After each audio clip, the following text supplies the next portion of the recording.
ठीक है, नेक्स्ट है हमारा त्वचा। पहले तो त्वचा की संख्या कितनी है?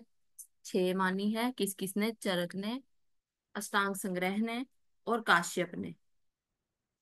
ठीक है। और अब ये पता होना चाहिए कि 6 किस किसने मानी है और 7 किस किसने मानी है। ठीक है। तो सुश्रुत ने कितनी मानी है? 7। अष्टांग हृदय ने कितनी मानी है? 7। और मॉडर्न आधुनिक मतानुसार भी कितनी है? 7। ठीक है। तो इसका कोड लिखो कि आधुनिक समय की सास बहू 7 7, हृदय से 7 7। ठीक है। आधुनिक जो मॉडर्न का जमाना है उसमें क्या है कि जो सास और बहू हैं वो हृदय से क्या है? 7 7 होती हैं। आधुनिक जमाने में सास और बहू हृदय से 7 7। तो सास से आ जाएगा हमारा सुश्रुत, हृदय से 7 7 अष्टांग हृदय, और 7 7 मतलब 7। ठीक है। इससे अष्टांग संग्रह है और अष्टांग हृदय जो है वो कंफ्यूज नहीं होगा। ओके। और अब हमारी 6 कौन सी हैं? चरक, चरक ने मानी है त्वचाएं 6, अष्टांग संग्रह ने मानी है, और काश्यप ने मानी है। इनके नाम भी पता होने चाहिए। ठीक है। षाढ़ंगर की भी कितनी है? षाढ़ंगर और सुश्रुत और अष्टांग हृदय की 7। षाढ़ंगर भी ऐड कर लेना साथ में। जो सास बहू था ना, 100 से सुश्रुत, 100 से षाढ़ंगर आ जाएगा। ठीक है। बहू हृदय से अष्टांग हृदय आ जाएगा। ठीक है। 7 7 मतलब 7। ये है डिकोड उसका। ओके। सास बहू हृदय से 7 7। तो सुश्रुत सास से क्या जाएगा? सुश्रुत, दूसरे 100 से षाढ़ंगर, हृदय से अष्टांग हृदय, और आधुनिक तो मतलब मॉडर्न के अकॉर्डिंग भी कितनी? 7। और षाढ़ंगर की, और तो 7 7 मतलब 7। ओके। और 6 किस किस की हैं? चरक, अष्टांग संग्रह, काश्यप और भेल। भेल भी ऐड कर लेना। भेल की भी कितनी है? 6। तो तुम्हें जो है वो 7 वाला कोड पता है, तो 6 वाला अब जो भी आएगा इन चारों के अलावा तो वो 6 में लगा दोगे। ठीक है। तो पहली है उदक धरा। ये सीक्वेंस में पता होना चाहिए क्योंकि तुम्हें पूछेगा कि तीसरी त्वचा कौन सी है, पांचवी त्वचा कौन सी है। तो तीसरी 3 से लेके 6 तक तो तृतीय चतुर्थ पंचम षष्ठी, ये तो पता लग ही जाएगा। ये तो इनके नंबरिंग के अकॉर्डिंग इनका नाम है। पहली 2 इसमें चरक में ध्यान रखना, उदक धरा। दूसरी है रक्त धरा। रस धरा मत लगा देना। तब त्वक धरा मत लगा देना। पहली है उदक धरा, दूसरी है रक्त धरा, फिर तृतीय चतुर्थ पंचम और षष्ठ। अब इनके स्थान भी इंपॉर्टेंट है। तो उदक धरा, उदक का धारण करने वाली, इसमें कुछ भी याद करने वाला नहीं है। नाम से पता लग रहा है रक्त वाहिनी स्थान है इनका, इससे भी कुछ नहीं करना। अब तुम्हें पूछेगा कि सिद्धम और किलास।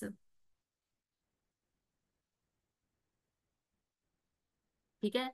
सिद्धम और किलास किस त्वचा में होते हैं? किस त्वचा के रोग हैं? फिर दद्रु और कुष्ठ। ठीक। दद्रु और कुष्ठ किसके हैं? चौथी त्वचा के। तो ऐसे याद रखना कि सिक्के, सिक्के पता है क्वाइन, कि 3 सिक्के थे। ठीक है। 3 सिक्के थे, उन 3 सिक्कों के पीछे 4 डाकू पड़े थे। डाकू को डाकू कर लेना। ठीक है। ट्विस्ट कर लेना थोड़ा सा, टंग ट्विस्ट चलेगा इसमें। 3 सिक्के पड़े थे, उन 3 सिक्कों के पीछे 4 डाकू पड़े थे। ठीक है। 4 डाकू पड़े थे। और 5वें नंबर पे कौन खड़ा था? अभी खड़ा था। अभी नाम का लड़का होगा वो खड़ा था। 3 सिक्के थे, सिक्कों के पीछे 4 डाकू पड़े थे, और 5वें नंबर पे अभी खड़ा था। ठीक है। वो उन डाकुओं को देख रहा था। ऐसे सीक्वेंस में याद करना। फिर 3 सिक्कों से पता लगेगा सिक्के मतलब सिद्धम और किलास। 3 सिक्के तो तीसरी त्वचा में, 4 डाकू तो 2 से दद्रु, और क से पुष्ठ। 4 थे तो मतलब चतुर्थ त्वचा में, और अभी कौन से? 5वें नंबर पे खड़ा था, तो मतलब अभी अलजी और विद्रदी किसमें है? 5वीं त्वचा में। अब है षष्ठी त्वचा। तो लाल, काली, स्थूल। ठीक है। ये वो है, अरुण शिकाएं जो वो बन जाती हैं, वो आएगा इसमें। पूछेगा कि अरुणशिका जो है वो किस फुंसियां, किस त्वचा की हैं, तो बाकी तो हमें पता चल गया, बची कौन सी हमारी छठवीं त्वचा। ठीक है। और इसमें मेनली ये याद रखना कि इसमें रक्त, कृष्ण रक्त स्थूल मूल वाली दुष्चिकित्सीय अरुणशिकाएं होती हैं पर्वों पर। कैसी? ये काली मतलब कृष्ण रक्त स्थूल मूल वाली फुंसियां मतलब अरुचिकाएं होती हैं पर्वों पर, जो क्या होती हैं, दुचिकित्सीय। ठीक है, दुष्चिकित्सीय होती हैं। ये हो गया हमारा चरक का अष्टांग संग्रह काश्यप का। इसमें आचार्य की जरूरत ही नहीं पड़ेगी, क्योंकि हमारा वो आधुनिक समाज से शास बहु सात सात वाला कोड बैठ जाएगा। तो उसकी सात है, तो बाकी तो जितने भी आएंगे उनकी क्या है, छह लग जाएगी। अब त्वचाएं की संख्या सात, सुश्रुत अष्टांग हृदय षाढ़ंगर आधुनिक विज्ञान में। ये हो गया हमारा कोड के साथ। अब त्वचा गर्भाशय में शुक्र शोणित के पचने पर उत्पन्न होती है। त्वचा का निर्माण किससे है? सुश्रुत में किससे माना है? रस से। ठीक है, शुक्र शोणित के पचने से, ये भी ध्यान रखना। त्वचा गर्भाशय में शुक्र शोणित के पचने पर, ये चीज, ये टर्म जो है वो याद रखना। ओके। और भागवत की भी मैंने पढ़ाई है, किससे होती है? चरक की भी मैंने पढ़ाई है, किससे होती है? भागवत की रक्त से थी, याद है कुछ? चरक की मांस। उसके बाद है हमारा अष्टांग, वही है त्वचा गर्भाशय में शुक्र शोणित से पचने पर, ये रक्त, रक्त धातु से। जब हम कौन से रिवीजन वाले इसमें कराई है, या तो मॉडर्न वाले में आया होगा, किसी में कराई है मैंने ये। ठीक है, तुम्हें याद होना चाहिए कि किस में कराई है। संपूर्ण त्वचाओं की कुल मोटाई कितनी होती है? संपूर्ण त्वचाओं की जो ओवरऑल त्वचा है उसकी कुल मोटाई कितनी होती है? तो 3.5 व्रीहि। ठीक है, 3.5 व्रीहि होती है।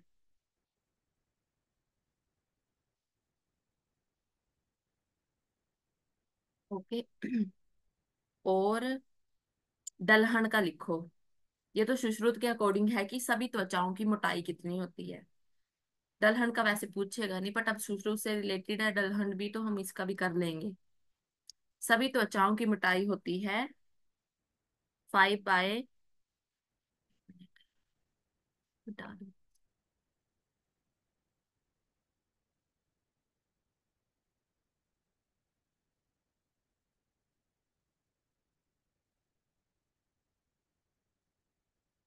5/19/20। ये दलहन ने बोली है कुल त्वचाओं की मोटाई। ओके। अब नाम इनके पता होने चाहिए सीक्वेंस वाइज, जैसे चरक में तो वैसे ही इसका कोड लिखो। आलसी टबेरा में, आलसी टबेरा क्या होता है? जहाँ पे घोड़े रहते हैं, तबेले जो कहते हैं उसको, तो मतलब आलसी लोग जो है वो वहां पे बैठ गए थे जाके। आलसी तबेरा में, तबेले को तबेरा कर देना। आलसी तबेरा में भी ध्यान में रखना। ठीक है, आलसी तबेरा में। तो आलसी, अ से अबभासिनी, ल से लोहिता, स से श्वेता, तबेरा ताम्रा, वेदनी, रोहिणी और मास्थरा, में से मास्थरा। अब ध्यान रखना, जो मास्थरा है वो हमारी 7th त्वचा है और प्रथम कला है। अगला टॉपिक ही हमारा कला का आ रहा है। तो क्या है ये? हमारी 7वीं त्वचा है। और कला कौन सी है? प्रथम कला है। तुमसे पूछेगा प्रथम कला बताओ। ठीक है, तो अब वासनी मत लगा देना उधर। त्वचा और कला का प्रैक्टिस करना इन पे। कि सात, ऐसे क्वेश्चन आएगा कि मांस धरा जो है, नंबर 1 ऑप्शन, कि 7वीं त्वचा है, प्रथम कला है, बोथ या कोई भी नहीं, तो पता होगा कि दोनों ही हैं। ये त्वचा भी में भी आती है मांस धरा, और कला में भी आती है। त्वचा जो है वो 7वीं है और कला जो है वो पहली है। ओके। तो अब इनके प्रमाण भी पता होने चाहिए। 18, 16, 12, ध्यान रखना 10 नहीं है। इवन इवन नंबर चले हैं ना, तो 14 नहीं है, 10 नहीं है, ये ध्यान रखना। ये क्वेश्चन एंड तक गलत होता रहता है, क्योंकि इसके प्रमाण पे क्वेश्चन बनता है और पता ही नहीं चलता है कि 10 था कि 14 था कि नहीं था। तो 18, 16, 12। ठीक है, बार बार पढ़ोगे ना, एक मुंह पे जो है वो सीक्वेंस सही चढ़ जाएगा। 18, 16, 12।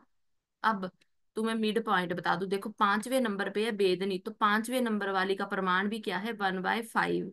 तो कभी ना पता चले कि हम सही सीक्वेंस लिख रहे हैं कि नहीं। तो पांचवें में अगर तुम मान लो ऐसे लिख रहे हो, 18, 14, 16, 12, 10, 8 और 5, तुम्हारा जो वो 6वें नंबर पे आ गया, तो तुम्हें पता लग जाएगा कि हम गलत कर रहे हैं, क्योंकि जो 5वें नंबर की त्वचा थी उसका प्रमाण भी कितना था, 1/5 ब्री ही था। ठीक है, और फिर 5 के ऊपर 8 और ऊपर वाले 18, 16, 12, 1/8, 1/5, फिर एक व्रीहि और दो व्रीहि। ठीक है, ऐसे भी आएगा कि व्रीहि प्रमाण की कौन सी त्वचा होती है। तो व्रीहि अगर नो सिंगल लिखा होगा तो व्रीहि से यही है कि एक व्रीहि बोला है। ठीक है, तो मेरे से किसी ने क्वेश्चन पूछा था कि क्वेश्चन ऐसे आए कि व्रीहि प्रमाण की त्वचा कौन सी है, तो उसमें जो है वो रोहिणी आंसर क्यों लगा है। तो कॉमन सी बात है कि व्रीहि लिखा है, तो जिसके साथ कुछ भी नहीं ऑब्वियस, उसके 0 थोड़ी होगा, 1 नहीं होगा। तो वो कौन सी है, रोहिणी। तो इतनी छोटी छोटी चीज पे कंफ्यूजन नहीं क्रिएट करनी है। अब ये हो गया, अब इसके स्थान इंपॉर्टेंट हैं। देखो अब, सिद्धम, सिक्के हमने कितने, 3 सिक्कों के पीछे 4 डाकू पड़े थे, 5वें नंबर पे अभी खड़ा था। तो तुमसे पूछ लिया कि सिद्धम जो है वो किस त्वचा में होता है, चरक सुश्रुत के अकॉर्डिंग। और तुम जो है वो कोड लगा दो चरक का, क्वेश्चन क्या हो जाएगा, गलत। ध्यान रखना है चरक का पूछा है कि सुश्रुत का पूछा है, क्योंकि चरक ने तो तीसरे नंबर पे माने हैं सिक्के। ये हमारा सुश्रुत का अभभाषणी जो पहली है। और ये भी पता होना चाहिए पहली नंबर की कौन सी है, आलसी तवेरा में याद कर लेना, पहले पहले अक्षर से तुम्हें पता चल जाएगा, कोई कंफ्यूजन नहीं होगी। पूरा पूरा नाम भी नहीं याद होगा तो। ठीक है, तो इसमें क्या है, सिद्धम, पदम कंटक, छाया और वर्ण अभभाषणी में आता है। तो इसका कोड लिखो, सिद्धि ने कांटों की छाया का वर्णन किया।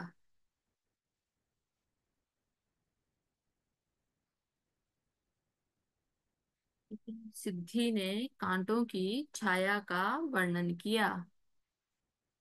तो सिद्धि से सिद्धम, कांटों से कांटों की छाया, कांटों से क्या जाएगा, पदम कंटक, छाया का वर्णन किया छाया, और वर्णन से वर्ण।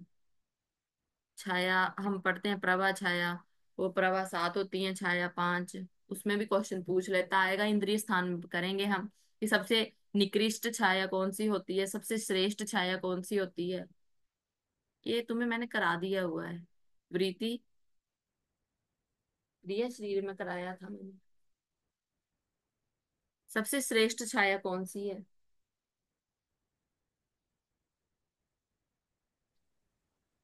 अब हाँ, नापसी। कौन सी, नाभसी बोला। हाँ। और सबसे निकृष्ट कौन सी है, खराब छाया। वा, वायवी। ओके, ठीक है, ध्यान रखना उस वाले पे जो है वो यूपीएमओ में क्वेश्चन आ चुका था। हो गया, पहली त्वचा में ये होगा। अब दूसरी, दूसरी क्या है, लोहिता। इसका कोड लिखो, बिनती है थोड़ा लोहा ले लो। कोई लोहा बेच रहा होगा, वो बिनती कर रहा है कि बिनती है थोड़ा लोहा ले लो। तो बिनती, ब से व्यंग, न से न्यच, त से तिल कालक, बिनती से ही बन गया, थोड़ा लोहा ले लो, लोहा से लोहिता जो हमारी त्वचा है। ठीक है, कोड्स को करना, खुद ब खुद तुम्हारा आंसर निकल जाएगा, क्योंकि ये इंपॉर्टेंट टॉपिक्स में आते हैं ये पॉइंट्स, कि यहाँ से क्वेश्चन आना ही आना है। ये तो छूटना नहीं चाहिए, और गलत भी नहीं होना चाहिए, क्योंकि जो सब लोग सही करेंगे वो हमें भी सही करना है। जो सब लोग सही करेंगे और हम गलत करेंगे, फिर चाहे तुम टफ से टफ क्वेश्चन भी ठीक कर लो, कंपटीशन से बाहर ही रहोगे हमेशा। इसलिए इजी क्वेश्चन तो कभी भी गलत नहीं करना है। ओके। बाकी रोज के रोज टेस्ट हो रहे हैं, उससे प्रैक्टिस हो जाएगी। ठीक है, जब तक पेपर आएगा तब तक तो पता नहीं कितने टेस्ट हो जाएंगे, कितने क्वेश्चन हो जाएंगे। अब उसके बाद क्या है हमारा, श्वेता। श्वेता का कोड लिखो। श्वेता ने अजगर की चरम मसल दी। श्वेता को रास्ते में अजगर मिला होगा, उसने क्या किया, उसकी चरम, उसके चमड़े को क्या किया, मसल दिया। श्वेता ने अजगर की चरम मसल दी।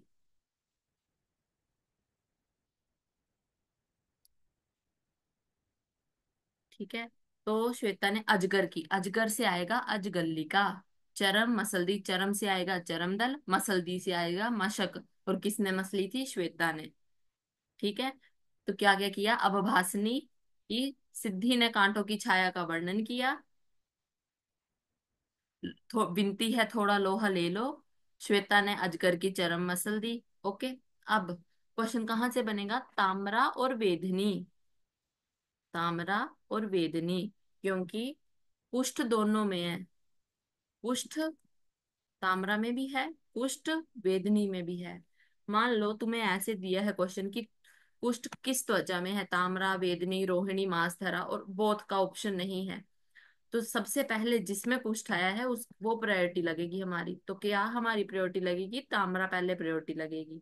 और अगर बोथ ऑप्शन है तो कॉमन सी बात है कि दोनों की दोनों ऑप्शन लगेगी हमारी। ओके।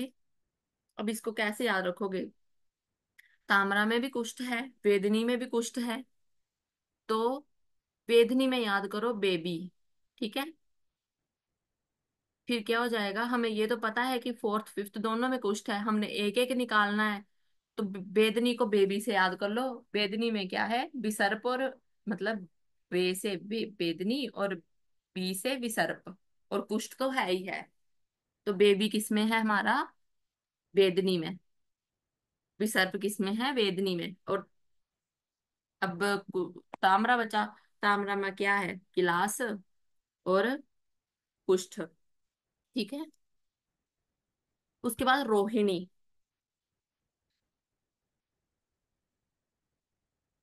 रोहिणी का है, क्या क्या होता है इसमें, अपची, अर्बुद, ग्रंथि, श्लीपद, गलगंड, गंडमाला। इसका कोड लिखो। अब्बू के साले के पास,